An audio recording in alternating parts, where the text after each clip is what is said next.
జనసేనకైతే ఏ డోకా లేదు. వైఎస్ఆర్ కాంగ్రెస్ పార్టీ సంతోషపడిపోయినట్టు ఏమీ జరగదు. ఎందుకు అంటే ఏదైతే ఫ్రీ సింబల్ మామూలుగా పర్మనెంట్ సింబల్స్ తెలుగుదేశం పార్టీకి సైకిల్ గుర్తు కావచ్చు, వైఎస్ఆర్ కాంగ్రెస్ పార్టీకి ఫ్యాన్ గుర్తు కావచ్చు, రికగ్నైజ్డ్ పార్టీస్ కాబట్టి ఆ విధంగా. ఇక్కడ జనసేన ఇంతవరకు అట్లాంటిది నిరూపించుకోలేదు కాబట్టి ఫ్రీ సింబల్. తెలంగాణలో కూడా అట్లాంటి ప్రాబ్లమే వచ్చింది. ఫ్రీ సింబల్ అంటే ఎవరికైతే అక్కడ పోటీ చేస్తారో వాళ్ళకు వరకు ఆ సింబల్ ఇస్తారు.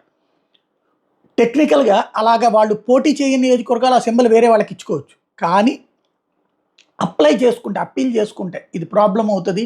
దీనివల్ల మాది వేరే చోట్ల ప్రాబ్లమ్ అవుతది అని గనక అడిగితే, అందులో పొత్తులో ఉన్నాం అని అడిగితే ఆటోమేటిక్‌గా కన్సిడర్ చేస్తారు. కిందసారి భారతీయ జనతా పార్టీతో మేము పొత్తులో ఉన్నాం, అందువల్ల మాకు ఇంకో ప్రాబ్లమ్ వస్తుందంటే ఆటోమేటిక్‌గా అది సింగిల్‌గానే ఉంచేశారు సింబల్. ఇక్కడ కూడా అంతే. పొత్తు ఉన్నది కాబట్టి అంటే ఆటోమేటిక్‌గా ఇచ్చేస్తారు. ఆల్రెడీ అక్కడ సెంటర్‌లో బీజేపీ ఉంది. రెండో వైపున ఎన్నికల సంఘంలో పెద్ద ప్రాబ్లం లేదు కేంద్రంలో కాబట్టి ఫ్రీ సింబల్ వలన ఏదో జరిగిపోతుంది అన్నటువంటిది. అయితే చిట్ట చివరి దాకా కూడా సాగుతుంది ఈ వ్యవహారం. నోటిఫికేషన్ వచ్చి సింబల్స్ ఇచ్చేటటువంటి సందర్భం దాకా సాగుతుంది. కానీ అందరికీ ఇవ్వడం అనేది అయితే అసాధ్యం.